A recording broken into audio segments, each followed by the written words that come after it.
الحمد للہ وحدہ والصلاة والسلام علی من لا نبی بعدہ اما بعد فقال اللہ تعالی فی کلامہ المجید والفرقان الحمید اعوذ باللہ من الشیطان الرجیم بسم اللہ الرحمن الرحیم انی مہاجر الی ربی سیہدین۔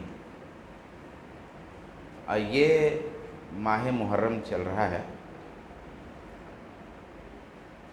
جب نیا سال شروع ہوتا ہے، خاص طور پہ عیسوی سال، تو پوری دنیا میں ایک ہنگامہ ہوتا ہے۔ نئے سال کی ابتدا ہو رہی ہے، سال شروع ہو رہا ہے، لوگ جو ہے اپنا حساب و کتاب سیٹ کرنے لگتے ہیں۔ بہت ساری غلط حرکتوں کے ساتھ ساتھ بہت سارے لوگ ایسا بھی سوچتے ہیں کہ بھی دیکھیے ایک سال یہ گزر گیا، ہم نے کیا کیا، اس طرح بھی سوچتے ہیں لوگ۔ ایک سال گزرا تو ہم نے کیا کیا، کیا نہیں کیا۔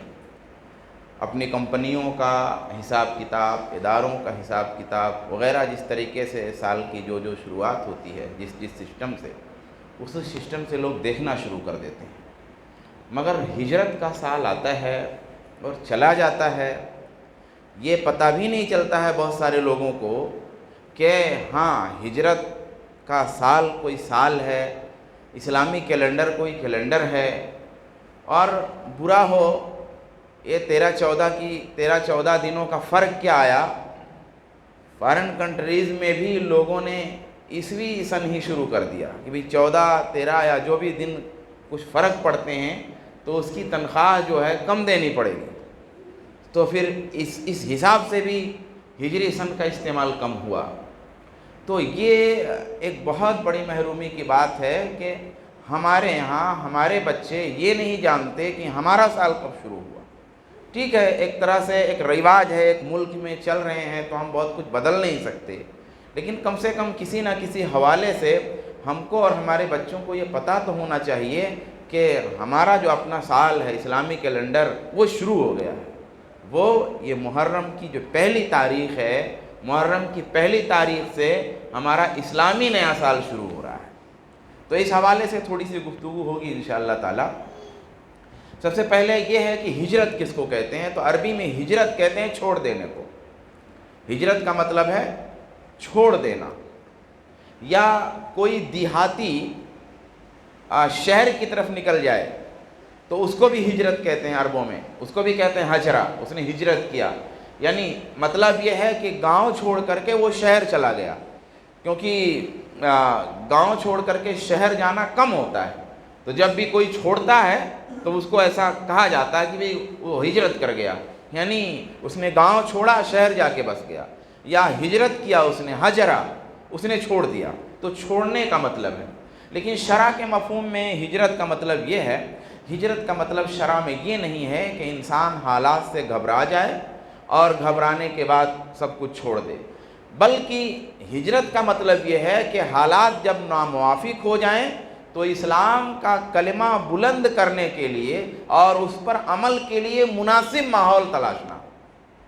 یعنی حالات کہیں خراب ہو جائیں تو جو مقصد ہے، اس کا جو ایم ہے، اس مقصد کو پانے کے لیے مناسب فضا تلاشنا، مناسب ماحول تلاشنا، مناسب جگہ تلاشنا۔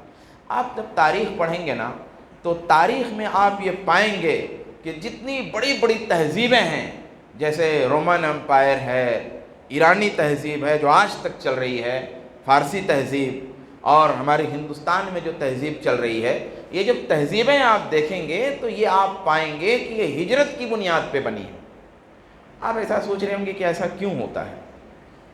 دیکھیے، جب آدمی کوئی جگہ چھوڑتا ہے اور کسی دوسری جگہ جاتا ہے تو اس کے دماغ میں وہ ٹارگٹ بار بار آتے رہتا ہے کہ میں کیوں آیا ہوں۔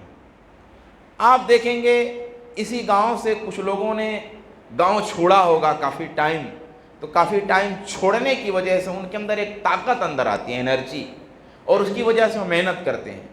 آپ دیکھ رہے ہوں گے کہ ممبئی کے اندر یا دیگر شہروں کے اندر یا ایک ہی صوبے میں کسی شہر سے دوسرے شہر میں بہت سارے لوگ جاتے ہیں، اور پھر دوسرے صوبے سے دوسرے صوبے میں بھی جاتے ہیں، پھر ایک ملک سے بھی دوسرے ملک جاتے ہیں۔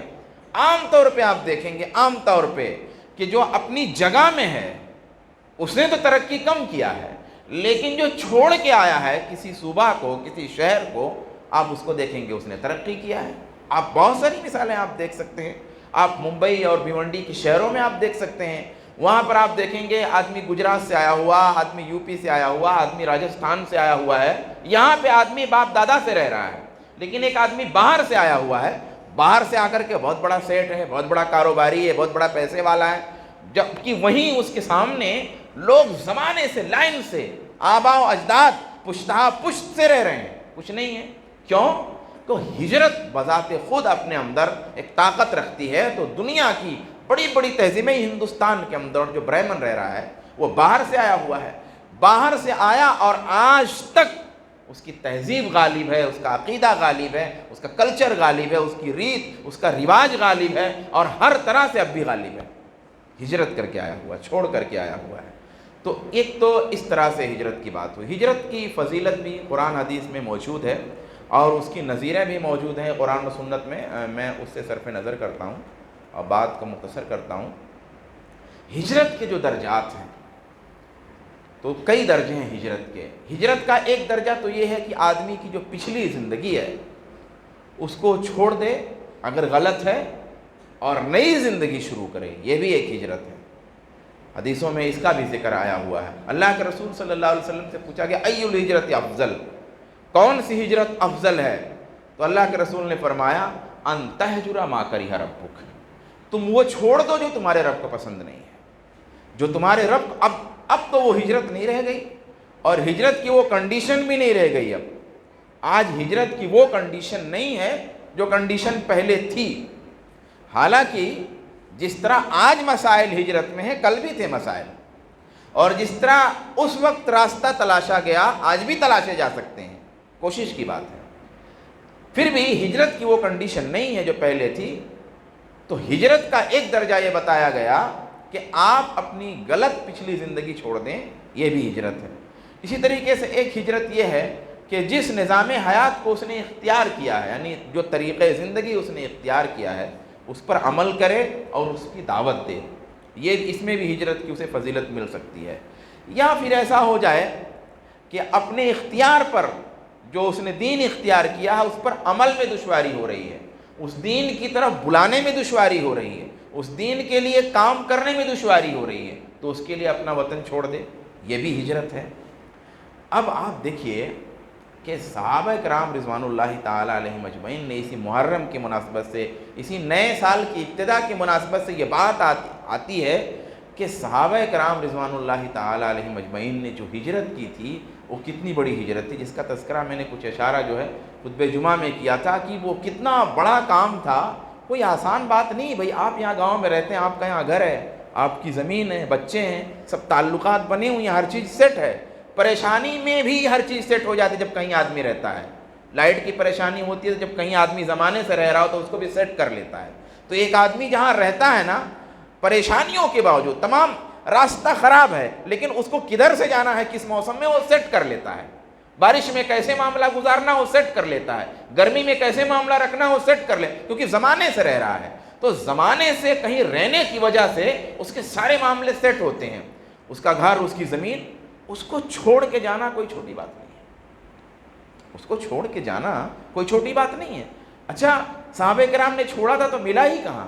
وہ پھر جب چھوڑ کے گئے تو چھوڑ کے جانے میں یہی سب ہوتا، سب قبضہ ہو گیا، کسی نے لے لیا، جائیداد، زمینیں، باغات، گھر کہیں سے کہیں ہو گئے، سب چھوٹ گئے، کچھ ملا نہیں، سب کچھ چھوڑا تھا اسلام کی خاطر۔ اس لیے ہجرت کے لیے سن تو بہت سارے تھے، یعنی کہ اسلام کا ظہور ہوا وہ تھا، اللہ کے رسول کی پیدائش ہوئی وہ تاریخ تھی، وحی کے نزول کی ابتدا ہوئی غار حرا میں وہ تاریخ تھی، بدر میں فتح ہوئی تھی مسلمانوں کو، مطلب کوئی بڑی چھوٹی تاریخ نہیں ہے بدر کی، مطلب بدر میں جو لوگ شریک ہوئے نا تو ان کو بدری صحابی کہا گیا، یعنی مطلب ان کو ایک سرٹیفکیٹ بدر میں جتنے لوگ شریک ہوئے، بدر میں شریک نہ ہونے والوں کے مقابلے میں فضیلت ہو گئی، ان کو بدری صحابی کہا گیا۔ یہاں تک کہ ایک بڑا کیس ہوا مسلمانوں کے اندر، بڑا حضرت حاتب نے بلتا، بڑا معاملہ، کیا معاملہ ہو گیا؟ جاسوسی، تقریباً جاسوسی کا معاملہ تھا وہ۔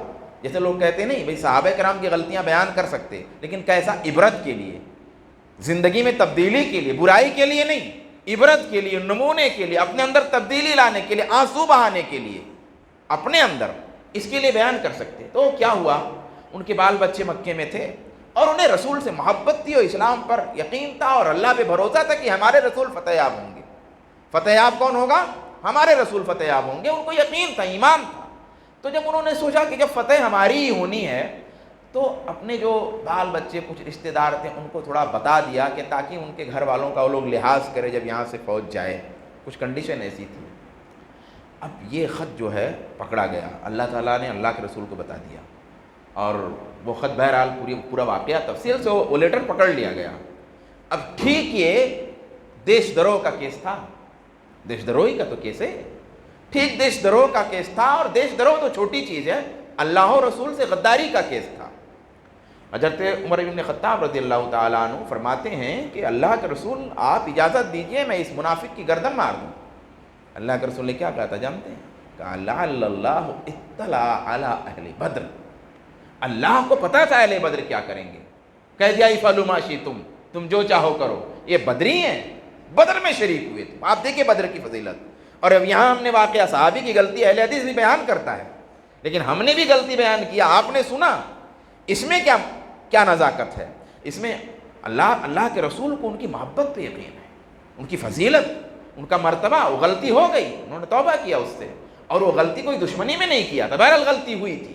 میں یہ کہہ رہا ہوں کہ بدر والی تاریخ اتنی اہم تاریخ ہے کہ اتنا بڑا کیس ہوا، اللہ کے رسول نے کیا کہا ہے؟ بدر میں شریک ہوئے تھے، یہ بڑے آدمی ہیں، بدر میں شریک ہوئے تھے، ایسا ان کو ایسا نہیں کر سکتے تھے۔ حضرت عمر رضی اللہ تعالیٰ عنہ کو کہا۔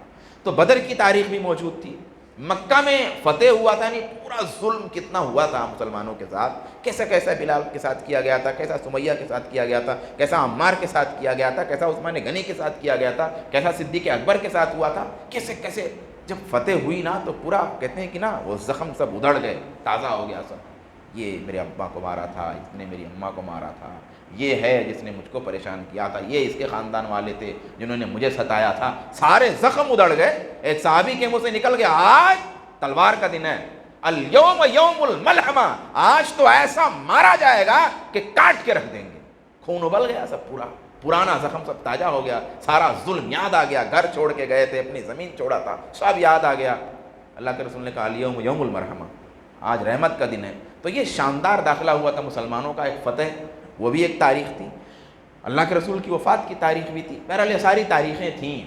لیکن جو مشورے میں بات طے ہوئی اور فاروق اعظم رضی اللہ تعالیٰ عنہ نے جس چیز کو طے کیا وہ ہجرت والی تاریخ کو طے کیا کہ اس ٹائم سے ہم اپنے سن کی شروعات کریں گے۔ کیوں؟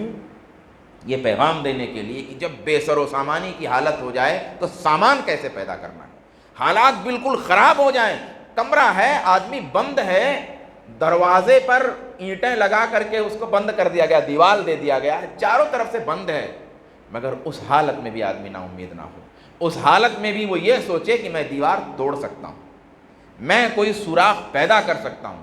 بے سر و سامانی کی حالت میں سامان پیدا کرنا، ناکامیابیوں سے کامیابی پیدا کرنا، مصائب کتنے بھی آ جائیں کفر کے ساتھ عقیدے میں لچک نہیں ہے۔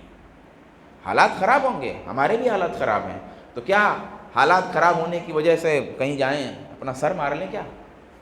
ارے بھائی زندگی ہے، حکمت سے کام کریں گے، صبر سے کام کریں گے، دور اندیشی سے کام کریں گے، سمجھ بوجھ کے کام کریں گے، یہ سب ہوگا، لیکن یہ تو نہیں ہوگا نا کہ کہیں یہ لے جا کے جھکا دیں گے، اور جب یہ جھکانے کی بات آئی تو یہ لے کے جاؤ، یہ صرف نہیں لے کے جانا، پھر یہاں سے لے کے جاؤ، تھوڑا مت لے کے جاؤ، اتنا تو رکھنا ہے مسلمان کو، اتنا نہیں رکھیں گے تو عقیدے کی حفاظت نہیں کر پائیں گے، اتنا اپنے بچوں کو سکھانا ہے، اتنا اپنی بچیوں کو سکھانا ہے۔ اگر ہم یہ سکھا لے جائیں تو یہ جو ارتداد کے واقعات ہوتے ہیں نا، بچیاں آج مسلمانوں کا تھوڑے کیس صحیح، لیکن ہمارے ساتھ ایک کیس نہیں تھا، ہماری بچی نہیں جاتی تھی، ہمارا ایک کیس ہی نہیں تھا، الٹا ہو گیا، تو یہ کیس نہیں ہوگا۔ کیوں؟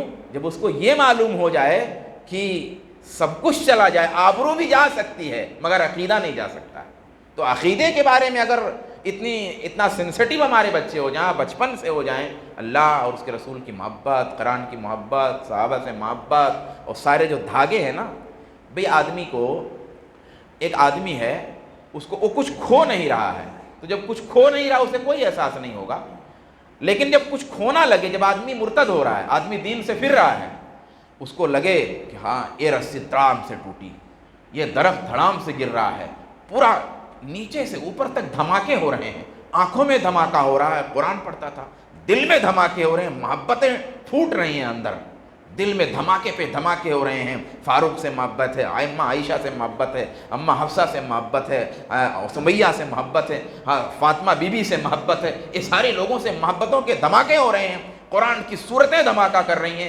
عقیدے دھماکہ کر رہے ہیں، ہاں عقائد دھماکہ کر رہے ہیں، جہنم کا خوف دھماکہ کر رہا ہے، قبر اور حشر و نشر کا خوف دھماکہ کر رہا ہے، جنت کی امیدیں دھماکہ، تو نیچے سے اوپر تک دھماکے جب پیدا ہوں گے تو وہ لرز جائے گی، واپس آ جائے گی، سکھانا پڑے گا۔ صحابہ کرام نے خود اور اپنے بچوں کو خود عقیدہ سکھایا، اور اس عقیدے میں لچک نہیں کہ گھر چھوڑنا پڑا۔ تو ہمارے اندر بھی جذبہ ہونا چاہیے نئے سال میں کہ بھئی ٹھیک ہے، جتنا ممکن ہوگا حکمت کریں گے، لیکن جب یہ جھکوانے کی بات آ جائے گی تو یہ دے دیں گے، یہ ہمارا ہونا چاہیے۔ اس سے ہم کو یہ بات یاد آتی ہے۔ اب بات ختم کرتا ہوں کہ یہ ہجرت میں دو بات ہے، ایک ہجرت سے شروع کیوں کیا، اور ہجرت میں محرم کے مہینے سے کیوں شروع کیا، جبکہ اللہ کے رسول صلی اللہ علیہ وسلم کی جو ہجرت ہوئی ہے نا، وہ ٹھیک محرم میں نہیں ہوئی ہے۔ ہجرت جب مکہ چھوڑ کے آپ مدینہ گئے ہیں تو ایگزیکٹ محرم نہیں تھا۔ تو کہتے ہیں کہ ایک تو یہ ہے نا کہ پہلے سے یہ محرم سال کا ابتدائی مہینہ سمجھا جاتا تھا، 12 مہینوں میں پہلا مہینہ آلریڈی وہ تھا۔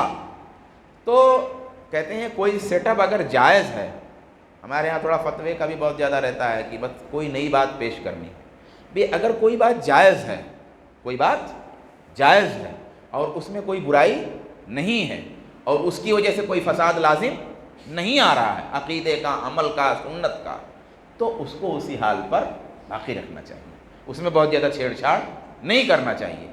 سال کی شروعات کرنی تھی محرم مہینے کی، مہینہ کس مہینے سے مانا جائے، سال تو ہجرت، لیکن مہینہ کون سا مانا جائے، تو وہ پہلے سے چل رہا تھا، تو پہلے سے جو چل رہا تھا اس کو چلانے میں کوئی مسئلہ نہیں تھا، تو مسلمانوں نے اس کو باقی رکھا، ایک وجہ۔ دوسری وجہ کہتے ہیں کہ مسلمانوں کو ہجرت کی اجازت بیعت عقبہ میں دی گئی تھی۔ بیعت عقبہ ایک ٹرم ہے، اس میں نہیں جانا چاہتا، ایک اللہ کے رسول سے مدینے سے کچھ لوگ آ کے ہاتھ پہ بیعت کیے تھے ایمان کی، اسلام کی، تو اس کو بیعت عقبہ کہتے ہیں۔ ایک گھاٹی، عقبہ مانے گھاٹی ہوتا، تو اس گھاٹی میں وہ بیعت ہوئی تھی، تو بیعت عقبہ کے بعد ہجرت کی اجازت دی گئی تھی۔ اور بیعت عقبہ کب ہوئی تھی؟ ذی الحجہ کے مہینے میں، اور ذی الحجہ 12واں لاسٹ مہینہ ہے، اس کے بعد محرم چالو ہوتا ہے۔ تو چونکہ اجازت ہجرت کی محرم کے قریب دی گئی ہے، یعنی ذی الحجہ میں، اس لیے محرم سے شروعات کی گئی، یہ دوسری وجہ ہے۔ تیسری وجہ یہ ہے کہ یہ حرمت والا مہینہ ہے محرم، اور ہجرت بھی حرمت والا مہینہ ہے، تو حرمت والے مہینے پہ سال ختم ہو رہا ہے اور حرمت والے مہینے پہ سال شروع کیا، اس لیے محرم سے شروع کیا۔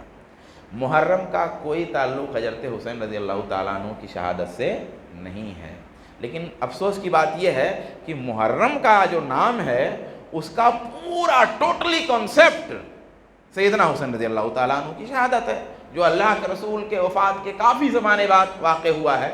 تو اس مہینے کا کوئی تعلق سیدنا حسین رضی اللہ تعالیٰ عنہ کی شہادت سے نہیں ہے، اس مہینے کا تعلق نئے سال سے ہے ہمارے، اور اس مہینے کا تعلق یہ کہ حرمت والا مہینہ کس کو کہتے ہیں؟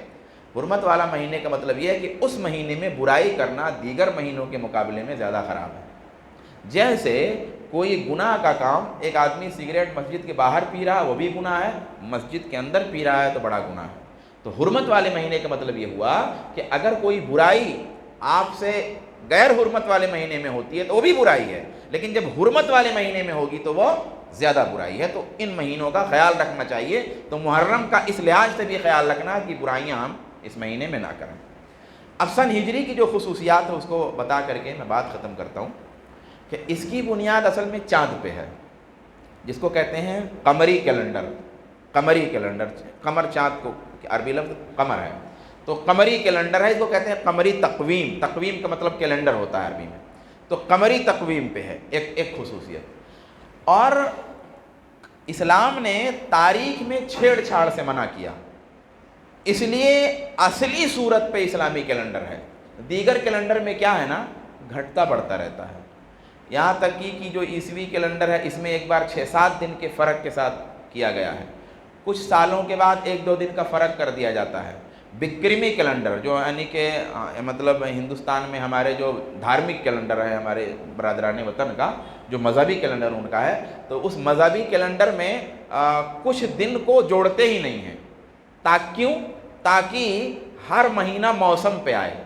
جیسے مثال کے طور پر ابھی گرمی ہمیشہ جون میں ہوتی ہے، ایسے بارش کا جو موسم ہے ایسے جو چیت، بیساکھ، جیٹھ، آساڑ، پتہ نہیں سنا ہے آپ لوگوں نے کہ نہیں سنا ہے، یہ ہمارے جو برادران وطن کا جو مذہبی مہینہ ہے، اور یا ہندوستان کے جو مقامی طور پہ جو تاریخ چلتی ہے، وہ دیہاتوں میں، ہم لوگوں کے ہاں دیہاتوں میں یہی تاریخ چلتی ہے۔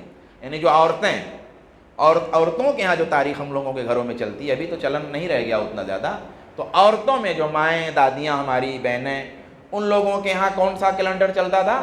یہی بکرمی کیلنڈر۔ یعنی وہ اس سے شروعات کرتے ہیں، چیت، بیساکھ، جیٹھ، آساڑ، یہ آساڑ کا مہینہ چل رہا ہے، اور پھر ساون، پھر بھادو، یہ سب بارش کے مہینے، آساڑ، ساون، بھادو، یہ سب بارش کے مہینے، اس میں بارش بھی ہوگی ہمیشہ، تو ہمیشہ اس میں بارش ہوگی۔ جون سے بارش، گرمی ہوگی، اور ادھر جون اور جولائی کے ادھر سے ہمیشہ بارش شروع ہو جاتی ہے۔ کیوں، کیسے ہوتا ہے؟ یہ لوگ کچھ دنوں کو کٹ کر دیتے ہیں، سن میں جوڑتے نہیں ہیں، تو اس لیے ہمیشہ مہینہ موسم پہ آتا ہے۔ لیکن تو اس میں کیا ہوا، آپ کسی کی بھی کوئی تاریخ ٹھکانے نہیں پا سکتے۔ اگر کسی کی پیدائش کی تاریخ ہے نا، تو سمجھیے وہ پیدائش کی تاریخ گڑبڑ ہے۔ کیوں؟ کیونکہ جب 2 دن 3 دن کبھی نہ کبھی جوڑا ہی نہیں گیا ہے، تو کہاں پرفیکٹ ہوا؟ بالکل پرفیکٹ نہیں ہوا۔ لیکن قمری تاریخ کا معاملہ یہ ہے کہ اس میں سب پرفیکٹ ہے، کیونکہ اسلام نے منع کیا اس سے۔ زمانے جاہلیت میں لوگ ایسا کرتے تھے، کہتے تھے یہ مہینہ اب یہاں سے شروع کریں گے، تو کہا مت، بند ہے، ایک بھی تاریخ، ایک بھی دن گھٹا بڑھا نہیں سکتے، جیسے چاند نکلے گا اسی اعتبار سے تاریخ چلے گی۔ اس کا ایک فائدہ یہ بھی ہے، اس کا یعنی کہ قمری تاریخ کا، کہ کم سے کم کچھ چیزیں، مہینے کی شروعات تو آپ کہیں بھی رہیں، جاہل سے جاہل آدمی رہے، دنیا کے کسی بھی ایریا میں رہے، تو وہ مہینے کا اندازہ لگا لے گا۔